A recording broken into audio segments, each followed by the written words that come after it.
আমার মাম্মি। আমি মা বলেই ডাকি। মায়ের নাম বিউটি রায়। তিনি 2 সন্তানের জননী। আমি বাপ্পা রায়, ইন্টারমিডিয়েটে পড়ছি। বয়স 20 বছর ও আমার বড় বোন সোনিয়া রায়। বয়স 23 বছর, বেসরকারি একটা বিশ্ববিদ্যালয়ে ফ্যাশন ডিজাইনিং পড়ছে। আমরা বাংলাদেশেরই চট্টগ্রামের বাসিন্দা। কিন্তু আমাদের বাসায় আমাদের খুব কমই থাকা হয়। মায়ের ব্যবসাজনিত কারণে অধিকাংশ সময় ঢাকাতেই থাকা হয়। আমার মা একজন ডিভোর্সি নারী। প্রেমের বিয়ে হলেও আজ থেকে 15 বছর আগে আমার বাবা মায়ের ডিভোর্স হয়ে যায়। এর পেছনে আমার বাবারই দোষ বেশি ছিল। তিনি 1995 সাল থেকে দুবাই থাকেন। বাবা বিদেশ যাবার পর থেকে আমাদের খোঁজখবর নেওয়া বন্ধ করে দেন। পরে আমরা জানতে পারি বাবা দুবাইতে শ্রীলঙ্কান একজন নারীকে বিয়ে করে নতুন সংসার গড়েছেন। বাবা মায়ের ডিভোর্স হবার পর মা আমাদের 2 ভাইবোনকে নিয়ে বেশ মানসিকভাবে ভেঙে পড়েন। প্রেম করে বিয়ে করার কারণে নানা বাড়ির দিক থেকেও মায়ের সম্পর্ক নষ্ট হয়ে যায়। এমন অবস্থায় সামাজিক ও আর্থিকভাবে নিজের একটা শক্ত অবস্থান গড়ে তোলা আমার মায়ের জন্য বিশাল চ্যালেঞ্জ হয়ে দাঁড়ায়। ঠিক এরকম অবস্থায় মায়ের পাশে এসে দাঁড়ায় আমার মায়ের আপন মামাতো ভাই। শুনেছি আমার মায়ের সেই কাজিন মামাতো ভাই ছোটবেলা থেকেই মাকে পছন্দ করতেন। কিন্তু হিন্দু সমাজে কাজিনদের মধ্যে বিবাহ নিয়ম বহির্ভূত হওয়ায় বিষয়টা আর আগায়নি। যাই হোক, মায়ের সেই মামাতো ভাই চট্টগ্রামেরই একজন প্রভাবশালী রাজনৈতিক ব্যক্তি। তিনি আমার মা বাবার ডিভোর্স এর পর ওই হেল্পলেস অবস্থায় আমার মাকে ব্যবসা দাঁড় করাতে সাহায্য করেছিলেন এবং আজও মায়ের উপর বটবৃক্ষ হয়ে ছায়া দিয়ে যাচ্ছেন। বলে রাখি, এখন মায়ের চট্টগ্রাম ও ঢাকা শহরে 3টি বিউটি পার্লার আছে, একটি বুটিক হাউস আছে আর পাশাপাশি একটা ট্যুরিজম এজেন্সি আছে। অন্য ব্যবসাগুলোতে মায়ের এতটা শ্রম দিতে হয় না, কিন্তু ট্যুরিজম এজেন্সির ব্যাপারে মাকে সবসময় অ্যাক্টিভ থাকতে হয়। আর মায়ের ট্যুরিজম এজেন্সির বিশেষত্ব হলো এখানে হাতে গোনা কয়েকজন দেশি এলিট ক্লায়েন্ট আছে, আর বাকি ক্লায়েন্টদের বেশিরভাগই বিদেশি ট্যুরিস্ট ক্লায়েন্ট হিসাবে আসে। আমার মা মিসেস বিউটি রায় 46 বছর বয়সী একজন মডার্ন নারী। পামাথা পর্যন্ত ফর্সা, 5 ফিট 6 ইঞ্চি লম্বা। আগেই বলেছি আমার মা যথেষ্ট মডার্ন নারী। চুলগুলো পিঠ পর্যন্ত কাটা এবং সোনালি রং করা। মায়ের ট্যুরিস্ট ক্লায়েন্ট হিসাবে যারা আসে তাদের অনেকেরই ঘুরতে এসে নারী সঙ্গী ডিমান্ড করে। সত্যি বলতে মা নিজেই সেই কাজটা করেন। অল্প পরিশ্রমে, ভালো অর্থ আর একেবারে টপ প্রাইভেসি মেইনটেইন করে আমার মা এখন আমার বাবার চেয়েও ধনী। বলা যায় মায়ের ডিভোর্স প্রাপ্ত হবার পর একটা জিদ চেপে গেছিল, যে করেই হোক আমার বাবার চেয়ে সে বেশি সম্পদ অর্জন করবে। আর তারই বাস্তবায়ন এই সমস্ত ব্যবসা। আমি আর আমার বোন সবই জানি।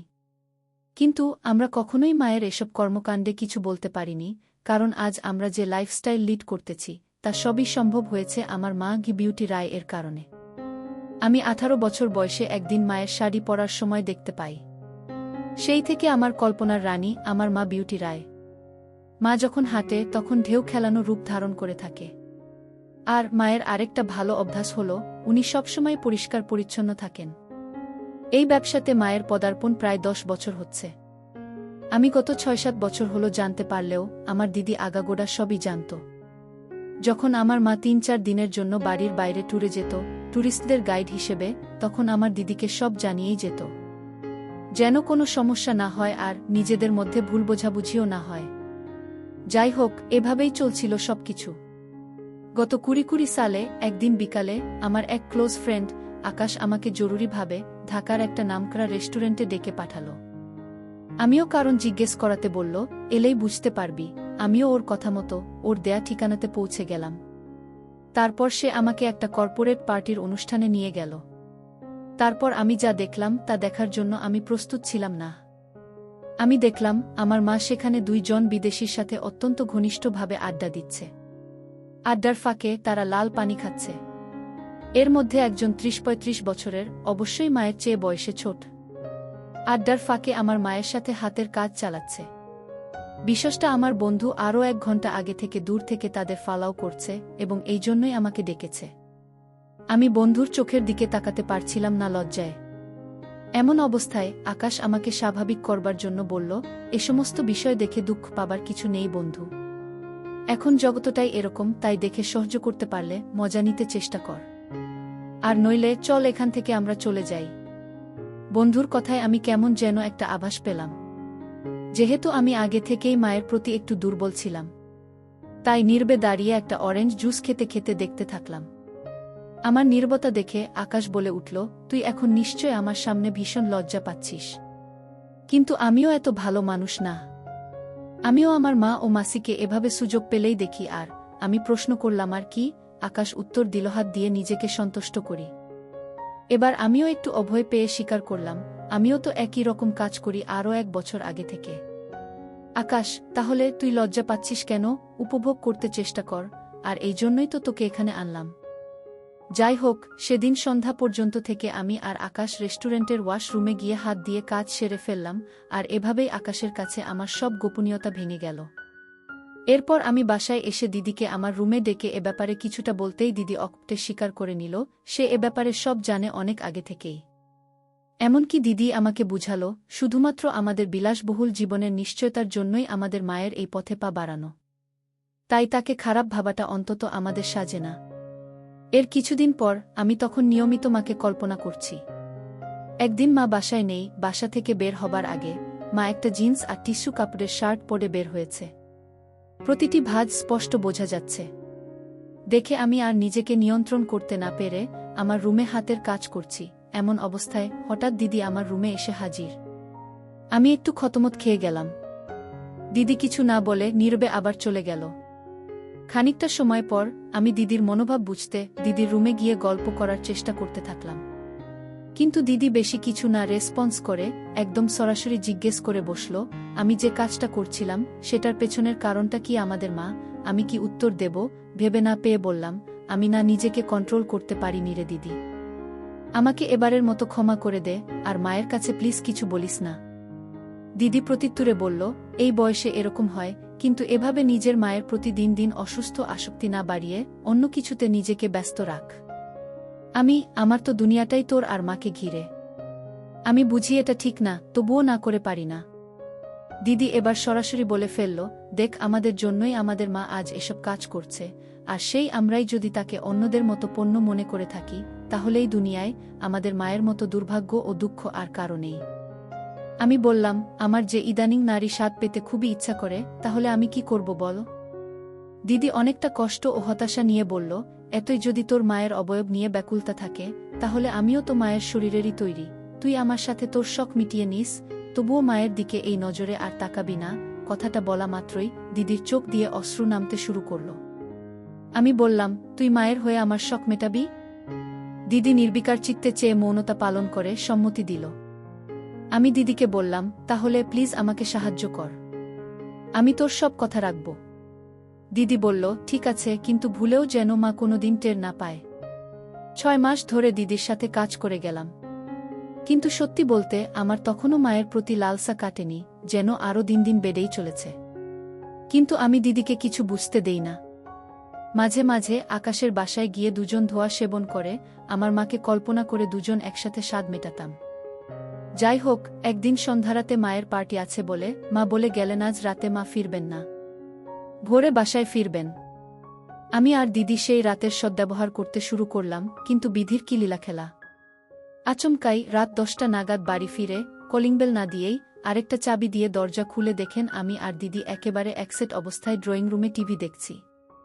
এই অবস্থা দেখে মায়ের যেন আকাশ ভেঙে পড়ল। তিনি কোনো কথা না বলে দ্রুত পায়ে তার রুমে চলে গেল, আর রুমের দরজা সারারাতেও খুললেন না। আমি আর দিদি রাতভর মায়ের দরজাতে বারবার কড়া নাড়তে নাড়তে ভোরবেলা মা দরজা খুলেন এবং শুধু দিদিকে ভেতরে ডাকলেন। সম্ভবত কিছু প্রশ্ন করলেন দিদিকে। এরপর দিদি কাঁদো কাঁদো নয়নে রুম থেকে বেরিয়ে আসতেই মা আমাকে ডাকলেন। আমি ভীষণ নার্ভাস হয়ে পড়েছিলাম, কিন্তু মায়ের দৈহিক গঠন উপেক্ষা করা আমার জন্য অসম্ভব প্রায়। মা আর আমার কথোপকথন ঠিক এরকম ছিল, মা, বাপ্পা, তুই ভাই হয়ে বোনের সাথে এ ধরনের কাজ কিভাবে করতে পারলি? মা, আমাকে ক্ষমা করে দাও, আমি ভুল করেছি। মা, ভুল করেছ নাকি কর নাই সেটা পরের কথা, কিন্তু আমার প্রশ্নটা হলো, পৃথিবীতে কি আর কোনো নারী ছিল না? মা, আসলে আমি এরকম কিছুই করতে চাইনি, কিন্তু আমার একজনকে ভালো লাগতো, আর তার সাথে দিদির অনেক মিল। তো আমার পছন্দের মানুষের সাথে এটা কখনো সম্ভব হতো না, বিধায় আমি দিদির মাঝে তাকে খুঁজে নিতে চেষ্টা করেছিলাম। আর এটাই আমার ভুল ছিল। মা, কে সেই ব্যক্তি যার জন্য তোমার দিদির মাঝে তাকে খুঁজে নিতে হলো? চুপ করে থেকো না, আমি উত্তর চাই। নইলে আমি এই বাড়ি ছেড়ে আজীবনের জন্য চলে যাব। আমি বলতে পারবো না তোমাকে মা। মা, একবারও ভেবে দেখোনি তোমার দিদিকে নিয়ে আমার কত স্বপ্ন, ওর একটা ভবিষ্যৎ আছে, ওর বাকিটা জীবন পড়ে আছে, ওকে নিয়ে আমি কত স্বপ্ন দেখেছিলাম, একটা ভালো পরিবারে বিয়ে দেব, ওর জীবনটা গুছিয়ে দেব। তোমাদের এসব কর্মকাণ্ড বাইরের মানুষ জানতে পারলে বিষ খেয়ে মরা ছাড়া আমার আর কোনো উপায় থাকবে না। মা, আমি উত্তর চাই বাপ্পা, আমাকে উত্তর দাও। মা, আমাকে ক্ষমা করো, আমি আসলে তোমাকে ওর মাঝে খুঁজে নিতে চেয়েছিলাম। মা, মানে তোমার রূপসাজসজ্জা আমাকে বিমোহিত করে ফেলেছিল, যার প্রভাব দিদি টের পেয়ে নিজেকে আমার কাছে স্পে দিয়েছে, তবুও যেন আমি এই পথে আর পা না বাড়াই। দিদির কোনো দোষ নেই মা, দোষ সব আমার। মা, কি তুমি আমার ছেলে বাপ্পা? তুমি কি বলছো বুঝতেছ? তুমি আমাকে আর 5টা মেয়ের সাথে ঘুলিয়ে ফেলেছ, আমি না তোমার জন্মদাত্রী মা? আমাকেও তুমি এই দৃষ্টিতে দেখো। আমার ভুল হয়ে গেছে মা। মা, এবার ভগবানের দয়ায় নিজের বোনের ভবিষ্যতের কথা ভেবে এগুলো বন্ধ করো, নইলে ওকে বিয়ে দেয়া মুশকিল হয়ে যাবে। তাহলে আমি এই অভ্যাস ত্যাগ করব কি করে মা? তুমিই বলে দাও মা, কতদিন ধরে এইসব কাজ করে চলেছ তোমরা? প্রায় 7-8 মাস। মা, তুমি যে ওকে প্রেগ করে দাওনি এটাই কপাল। না মা, আমরা কোনোদিন কাউকে বুঝতে দিতাম না। মা, আমার দিব্যি কেটে বলো তো বাপ্পা, তুমি কি আমাকে আর আমার মেয়েকে তোমার ওই কুদৃষ্টি থেকে মুক্তি দিতে পারবে? আমি একেবারেই নিশ্চুপ। মা, জীবনে আর কি কি পরীক্ষা দিতে হবে আমাকে কে জানে। আমি যদি আমার মেয়েকে ভিক্ষা চাই তোমার কাছে, তুমি কি এটুকু দয়া করতে পারবে আমাদের? কিন্তু মা, আমি যে ওগুলো ছাড়া একটা দিনও থাকতে পারি না। এতটাই অভ্যস্ত হয়ে গেছি, গ্রস্ত হয়ে যাবার চেয়ে কোনো অংশে কম না। মা, আমার মেয়েকে ছেড়ে দে বাবা, ওর ভবিষ্যৎটা নষ্ট করিস না। বিনিময়ে যা চাইবি আমি তোকে তাই দেব। একটু ভয় নিয়ে বললাম, যদি আমি তোমাকে চাই, এর বিনিময়ে মা তুমি পারবে তোমার চাহিদা আমার সাথে পূরণ করতে? আর এতে কি আমার মেয়েটা তোমার থাবা থেকে নিস্তার পাবে? আমি চুপ করে দাঁড়িয়ে মায়ের মাথা থেকে পা দেখতে থাকলাম আর মনের অজান্তেই হাসুচোখ ভঙ্গি দিয়ে ফেললাম। মা অনেকটা ঘৃণা ও অবজ্ঞার সাথে এগিয়ে গিয়ে দরজার লকটা লাগিয়ে দিয়ে আমার দিকে ঘুরে বললেন, কথা দাও আমি এখন যা যা বলবো তুমি অক্ষরে অক্ষরে তা মেনে নিবে। বলো মা, আমি মেনে নিব। মা, এই যে এতক্ষণ আমি তোমাকে এতগুলা কথা বললাম তা শুনেছ কিনা জানি না, কিন্তু তোমার মনোযোগ যে আমার দেহের দিকে, এটা সত্য। আবারও চুপচাপ মাথা নিচু করে দাঁড়িয়ে থাকলাম। এবার মা আরও কড়া গলায় বলে উঠলেন, কি কাজ করতে চাও তুমি আমার সাথে? বয়স্ক ছেলেমেয়েরা যেসব কাজ করে।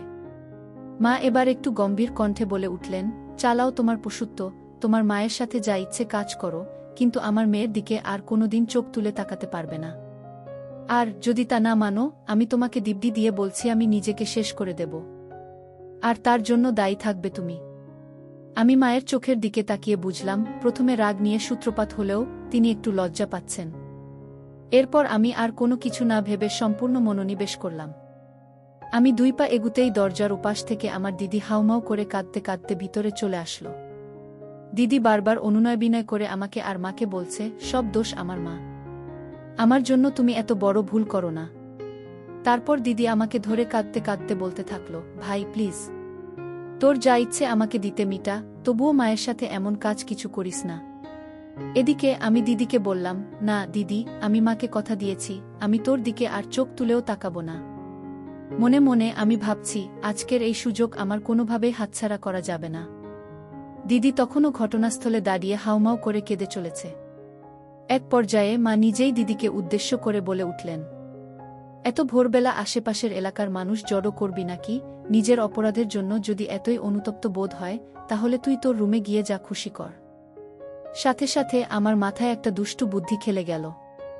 যেহেতু দিদি আর আমার মাঝে গোপন কিছুই নেই, আর আমাদের মায়েরও দিদির সামনে কোনো রকম ইতস্তত বোধ দেখছি না, তাহলে দিদিকে আমাদের কর্মকাণ্ডের সাক্ষী বানিয়ে নেই। তাই আমি মাকে বললাম, মা ভুলেও এখন দিদিকে একা ঘরে পাঠিও না, হঠাৎ যদি আত্মঘাতী কোনো ঘটনা ঘটিয়ে ফেলে। এটা শুনে সাথে সাথে দিদিকে উদ্দেশ্য করে মায়ের আদেশ, না খুকি, তুই কোথাও যেতে পারবি না। তুই এখন যা যা ঘটবে তা পুরোটা বসে দেখবি। নিজের ভাইয়ের সাথে পাপাচার করতে পেরেছ, আর তার প্রায়শ্চিত্ত করতে পারবে না, তা তো হবে না। এই কথা শুনে দিদি হতভাগা মায়ের রুমের সোফাতে চুপচাপ বসে সবকিছু অবলোকন করতে থাকল। মা যেন আমার প্রতিটি পদক্ষেপ সম্পর্কে আগে থেকেই অবগত। আমি দিদির দিকে তাকিয়ে দেখলাম, দিদি প্রথমে কান্নাকাটি করলেও এখন বোধ হয় অনুভূতি নেয়া শুরু করেছে। দিদিকে বললাম, দিদি, আজ যদি আমি এখানে পুরোটা সম্পন্ন করি, তোর কোনো আপত্তি আছে? দিদি মাথা নাড়িয়ে ক্ষীণা সূচক উত্তর দিল। কিন্তু আমি বুঝতে পারছি, আমাদের কর্মকাণ্ড দেখে দিদিরও মনে খুব ইচ্ছা জেগেছে। তাই আমি লজ্জাশরম ত্যাগ করে মায়ের কাছে বিশ্বাসটা উপস্থাপন করলাম, এইভাবে যে, দেখো মা, তুমিও একজন নারী, দিদিও আরেকজন নারী।